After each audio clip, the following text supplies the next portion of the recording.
What's up, my friends, and welcome back to another edition of MLB The Show, franchise season 4 here on PHLY, and we're getting, I guess, closer to being a good team. I don't even know if it's good relative at this point, but there have been some signs, and as long as I can get my own stupidity out of the way, like, simulating to the end of the draft or not figuring out how any of this works until we're 5 seasons in, I think we'll go a long way to helping us try to become a better team. We have a lot of work to do this regular season.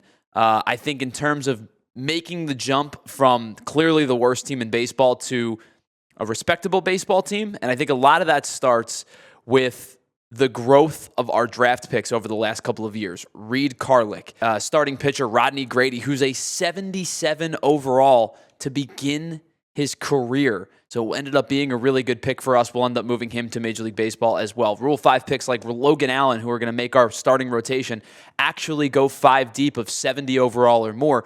We're starting to finally get to a semblance of being a decent team. And I think this is where we take the big jump. We've gone from 0 wins to 20 wins to 42 wins. And as we do before each and every season, drop your prediction down in the comments below how many wins you think we're going to come up with this year. We went to 42. I said 51. I think I'm going to be a little bit more bullish than that. I'm going to go to 55 wins this season. And again, my bold prediction is we are not the worst team in Major League Baseball this season. Well, it took, 3 minutes of recording time to realize that I made another mistake. Thankfully, it's a correctable one because we are still in spring training. But I just realized that I never promoted Rodney Grady to the major leagues. So obviously, I'm going to have to put him on the 40-man roster. But he needs an MLB promotion right now. He should be in the starting rotation. And in fact, I never took a look to see if any of our other players were going to be able to be in the 40-man and in the Major League roster now. Pablo Ibarra is, by design, going to spend the year in AAA because we have enough starting pitching. I can actually allow him to grow where he should, which is in the minor leagues at 20 years old. But everybody else, I never even took a look at. And that's bad work on my part. Once again, that is bad work on my part. Some obvious decisions in the lineup: Bishop, Chavez, Pozo, Castle, Cameron, Jordan. All of these guys are definitively going to make the team, as is Steven Mason. I know he would really benefit probably from playing in AAA, but I'm going to have him continue to be the everyday shortstop to grow organically in the Major League level. Harder's going to make the team as well. Nieve is probably the one that we have questions about, considering he's really only a couple of points higher overall than the rest of the bench. We're starting to put these things together. Now we're going to make our cuts, or I shouldn't say our cuts. We're going to make our send-downs, our demotions. We're going to figure out our 26-man roster, and then we will start the regular season. So we'll do that in just a second, and we'll see in a little bit. We'll show you what the roster looks like. Well, we had to make some roster moves, and sometimes when you get into the later stages of this type of rebuild, sentimentality has to kind of go out the window because you have to get better. So one of the guys that I was, very much sentimental about sending down, but I eventually had to do it, was Charles Kobayashi. I had to send Kobayashi down because our bullpen is significantly better now than it was before. We have Kopech, we have Jarvis. We ended up keeping Page and Seymour, as well as Hernandez and Flood, and that's the rest of our bullpen. And then we ended up moving a couple guys to the long relief role, including Hunter Barco, who is now the long reliever after being in the rotation for a majority of the season. Our lineup is set, our rotation is set, our bullpen is set, our 26-man roster is set. Now, barring any waiver wire moves that are going to be done over the next couple of days, I expect that this is the team that we are going to break camp with. So we will see what happens in the waiver wire, but get ready for year 4 of this franchise rebuild. So no surprise, waiver wires have come through, and there are a handful of guys who could help our team no matter what position. A couple of starters we could continue to add to that. Dylan Lee would make sense as a relief pitcher. We really need some bullpen help. We're going to keep the same rule. We can only claim one player off of waivers, and much like the Rule 5 draft, we can't claim the same position 2 years in a row. So last year we claimed Emmett Sheehan, and as much as an 80 overall Landon Knack would help us right away, JP France would help us right away, we cannot claim a starting pitcher. So I think what I'm going to do is I'm going to continue to make our pitching staff better. It's the only way that we can compete in games is to keep the scores as low as we possibly can because our offense still is not going to score a ton of runs. I'm going to claim Dylan Lee off of waivers. He's making $2 million this year. He's a lefty who will help out of the bullpen. Heavy slider usage. Fastball's not bad, but this is a guy that I think could definitely help our bullpen. He'll slide into a late inning role with Michael Kopech. That's our lefty-righty mix. So our waiver claim this year is going to help our bullpen. We are going to put a claim in for Dylan Lee off of waivers, which means we now have to make a corresponding roster move, but another move that helps make our bullpen better. We are going to simulate to opening day, and we are going to give the ball to our man, Reid Karlic, to start the year. Let's start with just these first 7 games and see where we fare. Back-to-back wins to start the season. Would you look at that? Not only back-to-back wins, back-to-back shutouts. We have shut out the Cubs 1-0 and 5-0 to begin the year, and the Phillies not just 1-0 like we were last year. We've won our first game of the season, but we are 2-0, and you can take a screenshot of this, my friends. We lead the National League East with 160 games to play.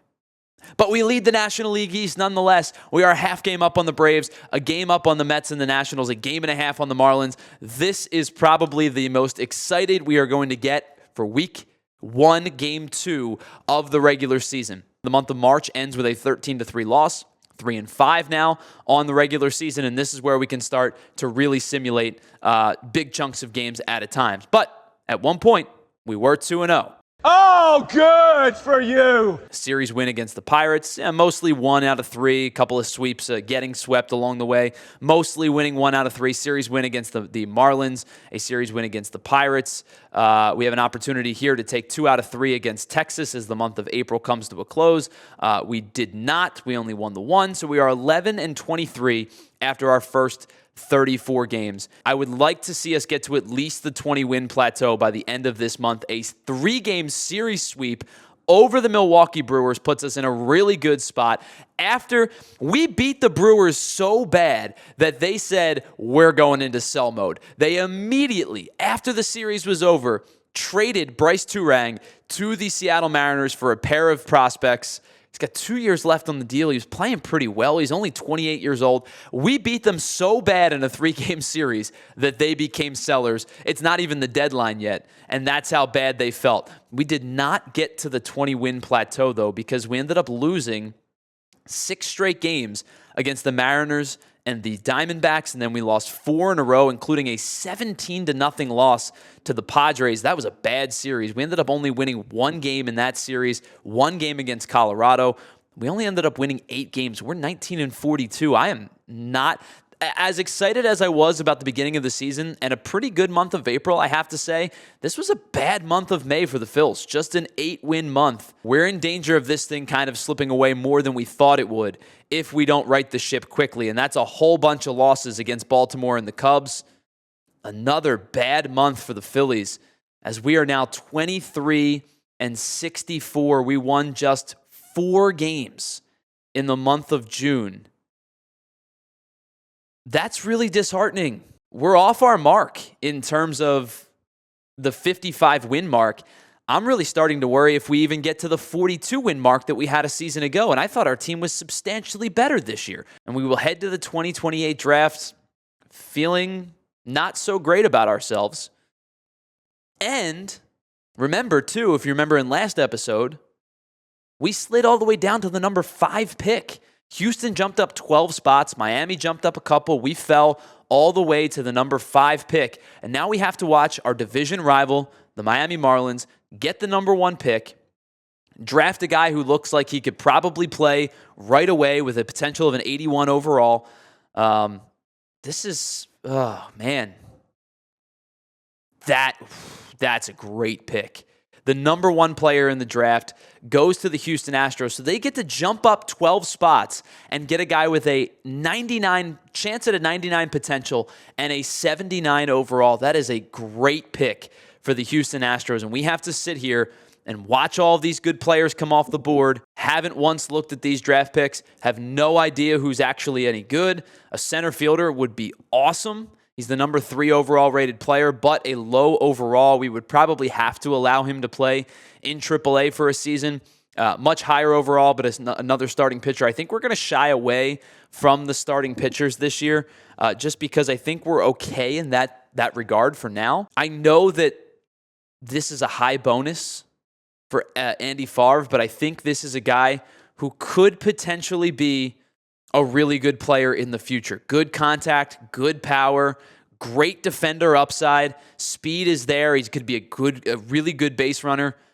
I think we are going to take, with the number 5 overall pick, we're going to select, for the first time in this game, we are not taking a starting pitcher with a high draft pick. Instead, we're going to draft the left fielder, Andy Favre, to join the team. We really could use a catcher. And I guess we could probably, this guy has the potential to be an incredible contact hitter, good defender, solid arm strength enough. He'll never be a base stealer. But I think here, with the 40th overall pick, this guy being the 34th ranked player in the draft, our 33rd player, we have been desperately in need of another catcher to one day take over for Joel Pozo.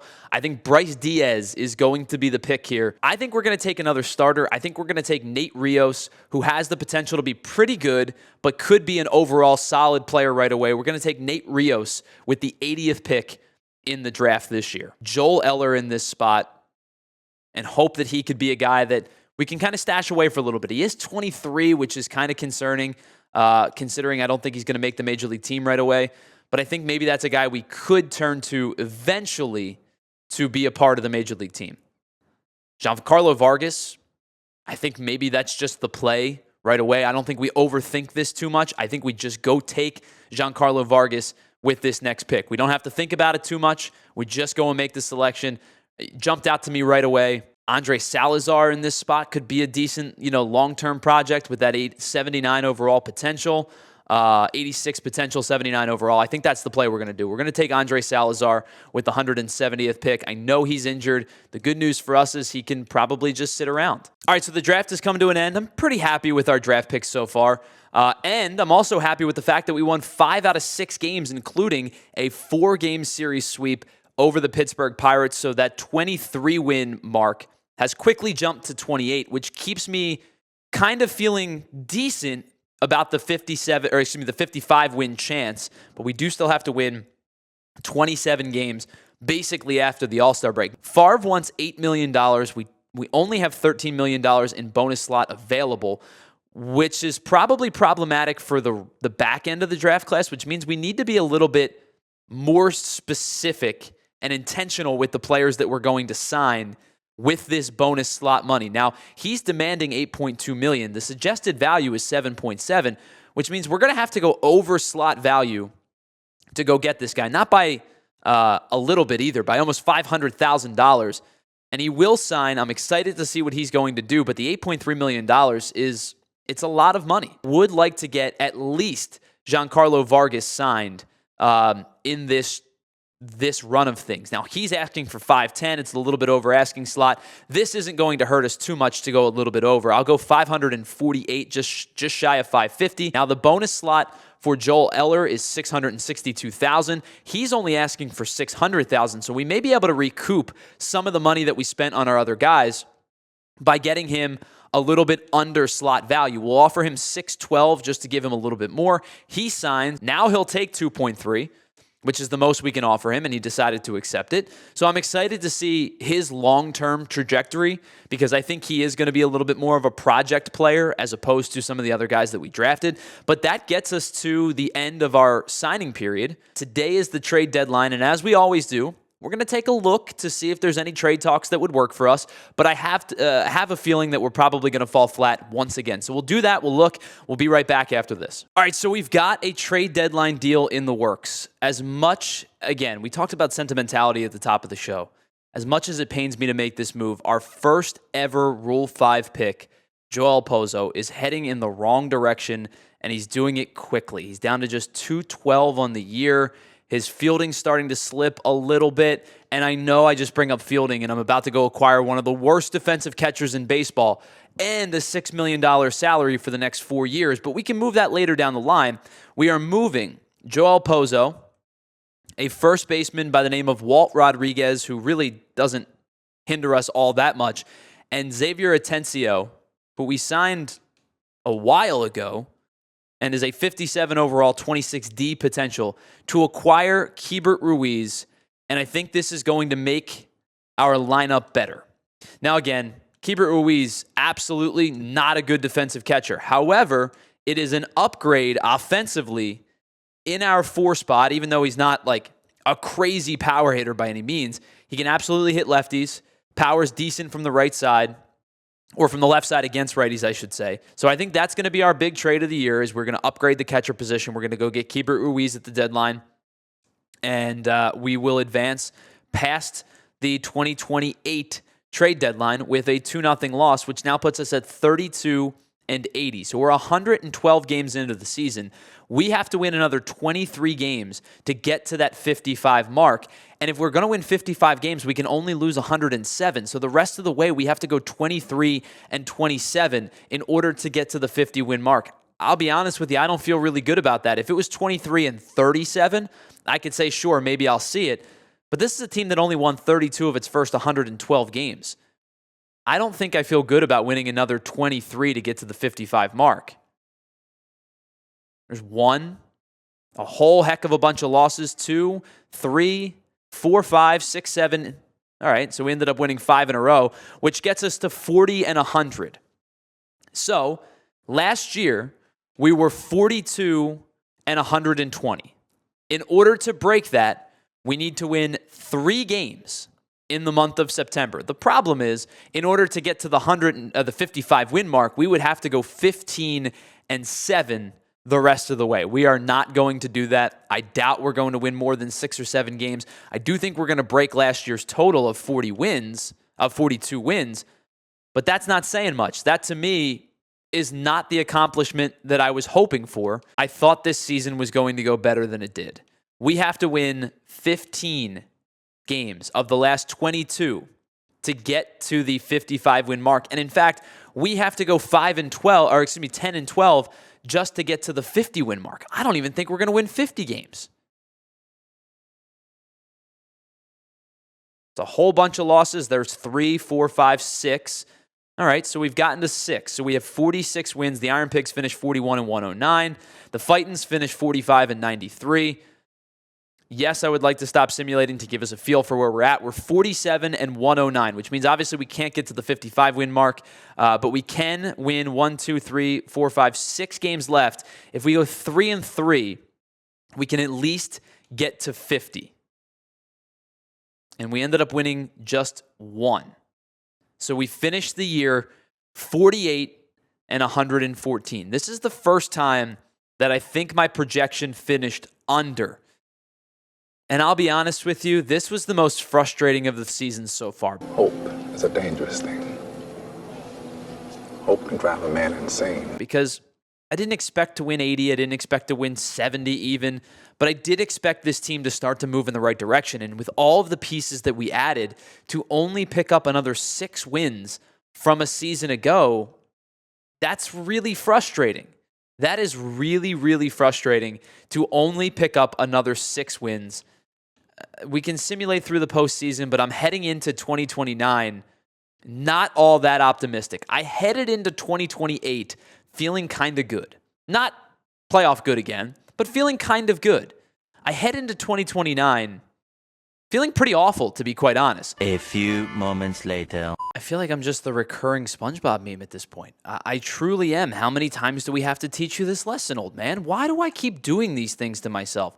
I just realized that catcher that I signed last offseason, you know, the one with the A potential, the one that probably is going to be the face of our catching position one day, wasn't playing last year. I cannot continue to be this absolutely stupid all the time.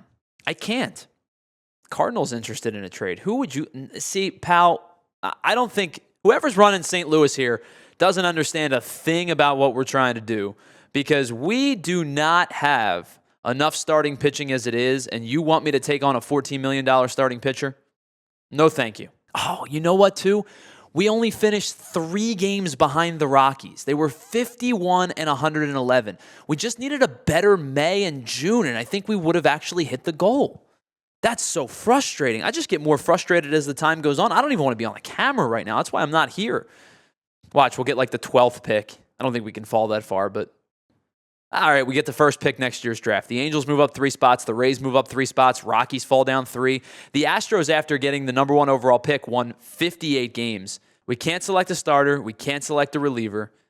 Neither of those closers, even though our bullpen stinks. Now there's catchers available. Now, after I make trades to go get Keibert Ruiz, there's a catcher available. Are you kidding me?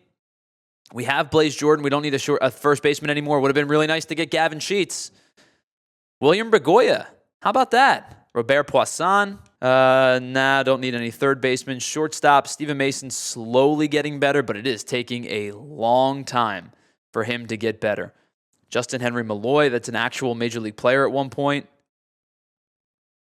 Yeah, there's not Dominic Fletcher, again, actual major league player at one point. Will Brennan. Is it weird to pick up a backup catcher? Because I think Jose Herrera would make a lot of sense as our backup catcher. So would Ronaldo Hernandez. I think we're going to go with the better fielding catcher, who's not that much worse as a hitter. I think we're going to take Ronaldo Hernandez and see who else is available. If Begoya is still available, he just got picked by the Brewers. Let's see, a couple of relievers went. We couldn't take any of the relievers this year. Reggie Crawford, Kalen Culpepper gets drafted. Begoya goes 17th. A lot of players got selected. Mike Soroto goes to the Padres, so we have one more pick. We cannot take a catcher, obviously, can't take a starter, and we can't take a reliever.